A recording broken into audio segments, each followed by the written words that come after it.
Hi, welcome to Candid Chats on Cancer. I'm Mary Robinson. And I'm Jamie Moore. So Mary, this is pretty cool. We're going to talk about some spiritual stuff today. Oh yeah, with Melissa Strong. She is amazing. I just have to say firsthand, I know this woman because she saw me when I was inpatient at the Methodist hospital, actually, for 3.5 weeks or more, because I had lots of stays, and this woman is amazing. Great. Now tell us about your title and how you even got into this position. And welcome to our show. Thank you. Nice to be here with you guys. So I'm the service leader for spiritual care services, which just means that I get to help manage the chaplains, both at Methodist Hospital and Methodist Women's Hospital. Wow. And so we have 5 chaplains there. And wow, has it grown? Because I don't remember that many when I was there. Yeah, so there's 4 at main campus and 1 at Methodist Women's Hospital full-time. So, wow. So now these are in all denominations, or is one Catholic, one Jewish, one Methodist? Yeah, we've got all kinds. So chaplains are kind of a strange breed sometimes. So I am Christian Church Disciples of Christ. I'm ordained in that denomination. We have a Baptist. We also have a Buddhist Catholic. We have a Mennonite Methodist, and we have a Catholic as well. So we have another That's Catholic awesome. woman. So they're a variety, and it's really, when we get into the patient setting, it's not about us and who we are and our own belief system. It's really about who's in front of us and how we can help make sense out of what they're going through. Well, I know Melissa does an excellent job. That's all I know, because I looked forward to her visiting me every day. And how do these services start for a patient? Do you just come to them, or do they ask for chaplains to? So it's a variety of things. So obviously if a patient says, "Hey, I want to see a chaplain," then we can go and visit them. We visit we get called to things like if a patient is being looked at, if they have a stroke, or if there's some sort of difficult emergency or something like that, we respond to all of those. But also our nurses, we have such a great relationship with our nurses. And the nurses and other staff, it's not just nurses, physical therapists, other folks can say, "Hey, this person's having a tough day today," or "This person said this to me." And so we work closely with them too and get referrals from them.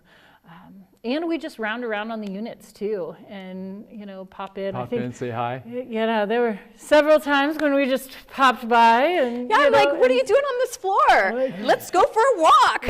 Yeah, we did that several times. Yes, we did. It was great. So what is spiritual services? What is that? It is an amalgamation of all kinds of different things. So many places talk about pastoral care, and pastoral is kind of more religious in nature. And yes, we can do those things, but we a lot of times do work that just cares for our human spirit. That doesn't necessarily have anything specific to do with a religious belief system or a theological belief in God. It's I'm dealing with this really tough thing. I'm dealing with cancer right now, and for some people that means a connection to God, and where does God fit into this, and did God make this happen, or whomever they believe in, but for other people it's just about did I make this happen, did my life choices bring me to this place, and so dealing with big emotions like grief or fear or anxiety or we all have that. Yes. Or even guilt, that can be a big one in the midst of this, especially with folks that deal, I think, with like lung cancer or some other things like that maybe some of their life choices could lead to a diagnosis or their environment or something like that. And so how do we make sense of that and bring them a sense of hope and a sense of peace and reconciliation, and just come to a place where they can find their own spirit of healing in the midst of whatever their diagnosis is, and however that looks to them. So you give hope. We try to. We try to. That's our goal. Hopefully, That's the goal. That's the goal, and whatever hope that looks like for individuals. Sometimes that's reconciling with family that they haven't talked to in a long time, Right. you know, and sometimes that's sharing in communion and prayer, you know, and hope can look so many different ways, you know, and if you get 20 people, hope can look 30 different ways. That's right. You know? It's tailored to the individual. Absolutely, absolutely. And sometimes it's rooted in religion and sometimes it's not. You know, spirituality is far beyond the confines sometimes of religion. Yeah, religion is really seems to be changing too, in how hospitals deal with religion. As a young nurse, you know, there was the Lutheran hospital, which was where all the Lutherans went. There was the Catholic hospital where all the Catholics went, and there was the Methodist hospital where all the Methodists went.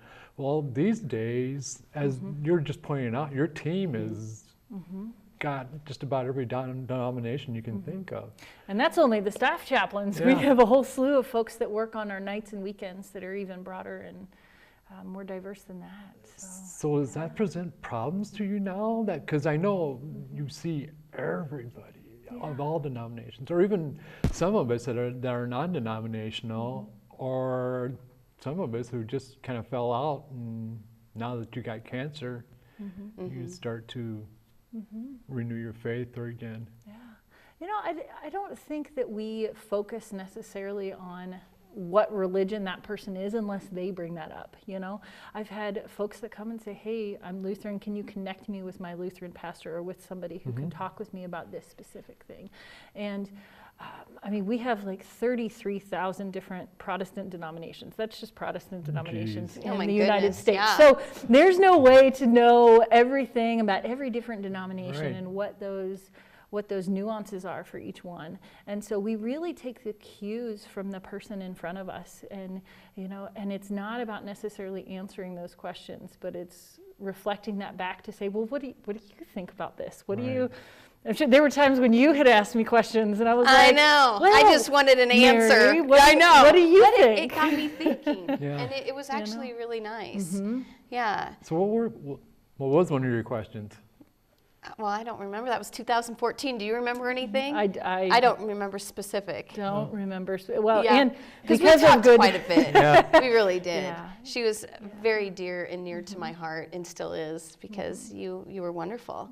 And I'm sure the process might be different for people at different stages in their care, whether it's, you know, cancer patients or maybe ER patients. I don't know who you all see, but do you have a different process for different stages of what people are going through? Well, it's not necessarily about what I can't prescribe and say, I'm going to do this exact thing for this person and this exact thing for this situation, I should say. You know, when we have folks come in through the ER and they are, you know, they're in a tough place. You know, my response to that situation is different based on the situation. If they have family there, if they don't have family there, do we call family, you know? Right. And much of our work doesn't honestly have anything to do with patients and has everything to do with staff members too. You know, we have significant support for staff members, which That's amazing to hear. That's Yeah, it really is. good. Yeah. Because I'm sure they need it. They do. You know, in a hospital setting, normal human beings who work there are put sometimes in really extraordinary situations and are expected to come back day after day to and see things that most people don't see and experience things and provide care for people that is really challenging or personal for them because of whatever is going on within them. And so, you know, some of the best things that we can do is spend 10 minutes or 15 or 20 minutes with that staff member, because the patients then that person takes care of get better care because they are more centered and they are more grounded and then in themselves have more, more peace, you know, by processing some of their own stuff. And when we have Because that has to be hard. Yeah. Being I can't imagine being on the floor. you of know, the I was a trauma nurse, so most of my patients were quick but oncology and the relationship that you guys build up with the oncology patients or the cancer patients is you learn everything about them. Most of the time, I just took care of them and just tried to keep them alive for my 12-hour shift and then go home. Where you learned everything about Mary, and I'm sure Mary told you everything about her. that's got to be really hard. You know, Mary had, you know, evidently very good results, but let's say she Yes. didn't. Doing good. Woohoo. Yeah. Everybody. Yay! Yay! Yeah, thank God. Yeah. Really. But what if she didn't? Then we walk through that a step at a time. You know, there are some people that aren't ready to accept whatever it is that that their oncologist or their, you know, primary care physician or whoever it is that is sharing with them. And other families are like, well, let's make the best of what we got left. So Right. every patient is different and every family is different. And that's where, you know, chaplains are specifically trained to listen in a way that other people are not. Part of our training is what's called CPE, which is clinical pastoral education, which is similar to like a physician's residency, where I did my CPE at KU, which is a huge hospital in Kansas Right. City. That's where I'm from, and I spent 13 months, you know, going and visiting patients, and then coming back to the classroom with my colleagues in my cohort and saying, "Oh my gosh, this is what happened! Holy buckets!" You know, Yeah. and processing through and looking at, is this the best way to respond? Maybe next time my own stuff is getting in the way, that kind of Yeah. thing, and really making sure that we can hone our own skills to listen to the best that we can and listen beyond the words that the person is saying in front of us. Gosh, this almost sounds like a counselor to me in a way. I mean, do you have to go through counseling type courses too, or am I off on this? Well, every person is a little bit different. For chaplain, like chaplain school is this clinical pastoral education, and a piece of that is absolutely like family systems theory and other things like that are part of psychology and counseling, if you will. But many chaplains come out of get a Master of Divinity degree or a theology degree, which, to be honest with you, is more about Bible studies and theology, and exactly. you know, and we sometimes come out of that environment, which doesn't really focus on the counseling piece. So CPE really is just as much looking at within, you know, and looking at my own stuff with the idea that if I recognize hurt in you, or if I recognize sadness in you, it is because there was sadness in me somewhere. So if I can recognize the sadness in me, then I'm better equipped to see it within you, sometimes before you see it in yourself. Right. That kind of thing. And hearing those stories and making sure that my story and the places where I was sad don't intersect and influence you. Yeah. So that's kind of the undergirding of the chaplain, you know, the chaplain training. Right. Now, we just had Kim Bland on, talk about nurses. What a great nurse. Oh, she Yeah. is. She's amazing. amazing. She is. Yeah. She's fabulous. And we were talking about palliative care. Yeah. And, you know, how can you help us through palliative care? And then sometimes we have to transition into other care. Yeah. How do you help us deal with that? Yeah. So the chaplains at Methodist work alongside palliative care. We go to their rounds every day. We hear about their patients. And sometimes the chaplains can be like the soft voice behind, like listening and supporting, and then being able to reflect back. You know, sometimes I'll go into a patient's room and say, "So what did you hear them saying to you?" And sometimes they say, "Well, this is what I heard," and sometimes they're like, "I don't want to talk about what I heard." Okay, all right, you know, and being that kind of soft, kind voice of both reflection as well as support. Again, sometimes it has to do with religion, and sometimes it doesn't. You know, sometimes patients, palliative and non-palliative, want a specific person from their own religious preference, and we can reach out and find that for them. You know, our hope is that all cancer patients are cured and they get that way, and that's our hope. But we know that doesn't always happen, and so we can help provide not just religious needs at the end of life, like Catholic sacrament of the sick or other things, but we've done weddings for patients, either on their own, you know, in the hospital for them and their loved one, or I did a wedding or helped put together a wedding too for a family. He wanted to be there for his daughter's wedding, so we did that. in a room down the hall and just wheeled him down to do that. Oh, Great is that is that? fun. You know, so- I've seen that on movies, but I'm like, that really doesn't happen. Yeah. It does. But it does. Methodist makes it happen. That's awesome. So we can really help folks meet their needs. You know, just the other day we had a Right. patient that all she wanted to do was crochet, and one of our chaplains found a way to get the yarn and get the stuff for her to be Yeah. able to do, because she was losing some of her capacity to do some other things that brought her life and joy. And so we were able to find, you know, some of those things that really are important to that person. Yeah. You know, we've got all kinds of coloring things and coloring books for both adults and children, and beads and all kinds of other things to really create meaning Yeah. for folks. So That's neat. I know at my oncology office, there's the women from the churches who make all kinds of things for cancer patients. And one of my most treasured possessions was a prayer blanket. And I sleep with that every night, and if I don't have it, I get all bent out of shape. Because my wife put, you know, for one reason or another, she's, you know, and one day she washed it. And I thought, you're taking all the mojo out of my prayer blanket. I absolutely love. I have 2 prayer blankets, and I still have them. I don't use them as often, but I sure held on to them Yeah. when I had them, especially in the hospital. Yeah. And I felt nervous or scared. It just made me feel comforted.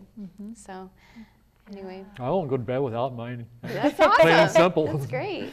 And it was people like you that do things out of the kindness of your heart that actually makes us as cancer patients happy.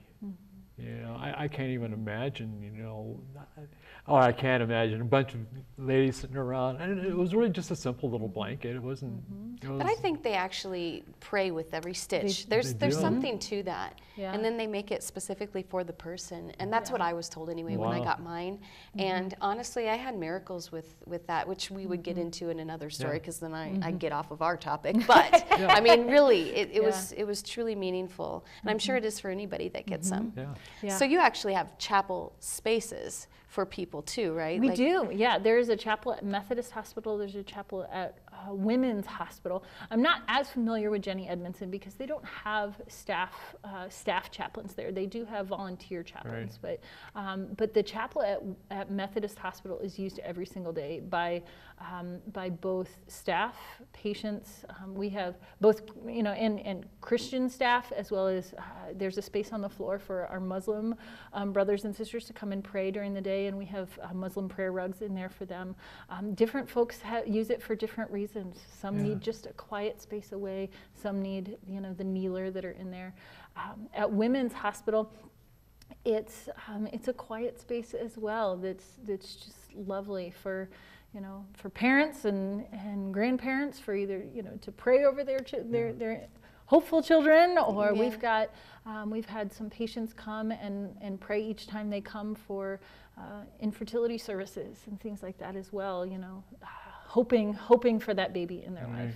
So So how do you know when people are using it? Do they have to contact you and you open the door for them, or do they just go in if they feel like praying? Or yeah, it's open to them 24/7. It's okay, open to well them that's wonderful. 24/7, and it just happens to be next to our office, so I see a lot of times just coming and going if folks are in there, and sometimes connect with patients and their families if I see or hear them in there having a rough time. Yeah. You know, the chaplains will pop in and just say, "Hey, what can I do to support you? Sounds is like you're pretty having a neat. rough day today." That's really neat. You know, as a nurse and as a patient, I've used the chapel. And it's just the most beautiful, quiet place to just be quiet. Meditate on life. I really didn't. No, you just It was just to be comforting quiet? to be in there. It's most the hospital chapel that I went to it's just a small little chapel, and it just feels comfortable and secure. Yeah, it's kind of, I don't know even know how to describe the feeling that you get when you just go in there and just sit. good. And we have patients and families who write down their prayers, and then we take those each morning and we pray over them as a staff for a week, and that's so continue nice. to pray for them in our own spaces, Yeah. in our own times. And because right now Methodist also shares some space with children's, they rent some space for us. We get sometimes families and stuff praying for little ones as well. Yeah. So, Yeah. yeah. So what do you do for yourself and your own mental health and spiritual health? I mean, you're out here helping us all. What do you do when you go home? It's a good question. We all need to figure that one out, right? So for me, I have a little girl who just brings me light and joy. All right. How old is she? Adorable. Adorable. I like to think so. but Yes. How old? She's 2. Aw. Yeah, she's 2. So she is a joy, and she is also 2. So I do knitting for myself too. I've taken that up, and I do music is a source of peace for me, as well as just spending time with my husband. Yeah. That's nice. Most of the time that's nice. You know how marriage is, right? Oh, yes. What? No, my marriage is perfect. My wife is a saint. Yeah. No, he is an incredible source of support, and so that's nice Yeah. for us to have our time together. And then spending time for me at church or other places. In the summer I like to go kayaking. That's pretty fun. Oh, I love That kayaking. gets me out, and I can Yeah. just let go of the difficult things that work brings. There are some days that are very challenging, and sometimes it's hard to set that aside and go home and just be home. But I think that's where we as the chaplains can model good self-care, even for our staff, and say, how are you Right. going to take care of yourself tonight? And when there's a really difficult situation, we have a really good debriefing process where the chaplain that was in the midst of the situation is not the one who leads the debriefing. We always call somebody else in, and so we can be a part of it just like any other staff member. It's wonderful. So you So- actually can lean on each other and talk about anything needed, because Abs- otherwise, I don't, that's really hard. Well, To- it also takes pressure off of the primary caregivers too. It takes pressure off of the nurses, that we don't have to deal with that. And it was nice always to have a father or a sister or one of the ministers come in and be there to help, spiritually hold everybody's hand, the nurse's hand, because it's hard for us to go through it too. And so a lot of times, at the end of it all, when the family is gone, it was the ministers and the priests and the sisters that stuck around and said, are you okay? Because, you just went through, as an RN, you just went through a whole lot of things too. So that's why I can't even imagine what you do on a daily basis. Yeah, you just wonder about the burnout with everybody, Right. the nurses, everybody, really, not just chaplains, but We're all given different gifts, though. Nobody would ever want me to be a nurse. So we'll just say that, right? So we're all given different gifts, and fortunately, we have a really incredible team of chaplains. That it doesn't matter, who's the service leader and who's the chaplain or who's there. It doesn't matter. We Right. reach out to each other if we know that there have been several situations at Women's Hospital with things going on there. We always reach out to our chaplain there, and he's at main campus a couple times a week anyway, and just say, hey, how's everybody doing? How's everybody doing? And I think an important piece is also story. Like when we tell stories about the really incredible things that we do, Right. it brings us to a different place where we can really,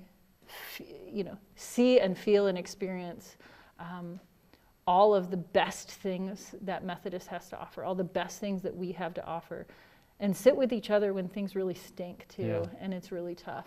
So. and be a shoulder to lean Absolutely. on. Exactly. Absolutely. And know too that if there's a situation that hits too close to home for me, I can say, hey, I need somebody else to take this one this time. Yes, As a that's new good. mom, it was really hard for me to respond out at Women's Hospital to difficult things. And so Really? we relied on each other, to take on those things so that, to minimize our own burnout and our own, secondary traumatization. Yeah. So of those kind of things. So. So do you see patients and you see the families? Yes. So do you ever go outside of the hospital, or is it just strictly inpatient care? Or if, like in Mary's case, where she had you, and had such a relationship with you, can she call you up and say, "Can I just talk to you for a couple minutes?"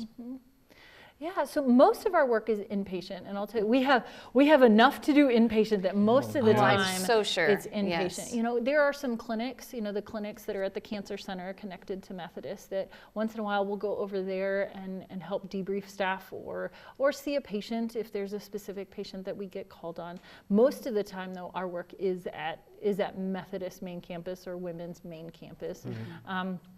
We've had patients transition to, a different facility, and sometimes they ask us to go there, and we try to honor the boundaries too of those facilities, because Right. many times they have their own chaplains or they have their own pastors, and so if the family is requesting that, we kind of do that case by case, but most of the time we have enough work at the hospital that we honor and bless and send them on their way with whoever it is that, and try to make good connections for them. As part of our work too, is to say, what resources do you have when you leave this place? And that makes sense, like their own church or Right. whatever. Well, and for cancer patients, it can be really difficult. As you know, if you're in the hospital for an extended period of time, you come to rely on that support system that Yes. is there. And so then to start creating a plan for a support system once you leave that place can be really scary sometimes, and say, well, but they're just down the hall, or they're one phone call away, and how do I continue to make sure that they have the support that they need when they leave this place. Exactly. Yeah, well, that's really great information, isn't it, Jamie? We commend you for all the work that you do, and yes. like I said, she's amazing. So Thank you. Thank you for everything. Absolutely. I mean, you've chose a profession that not many of us can do. I mean, you were joking when you said you may not be the best nurse, but your calling is much higher than ours sometimes, and you do wonderful things. And Methodist Hospital and their team approach. oh yes, all the staff me, there it's is amazing. Or to hear how many pastoral care people that are even on your team, it just blows me away. You guys have done a remarkable job. Thank you. Yeah, And thank you you for so being on our much. show too. Thank you so much. You guys have a good day. And join us again for another Candid Chats on Cancer. Thank you. Y'all be well.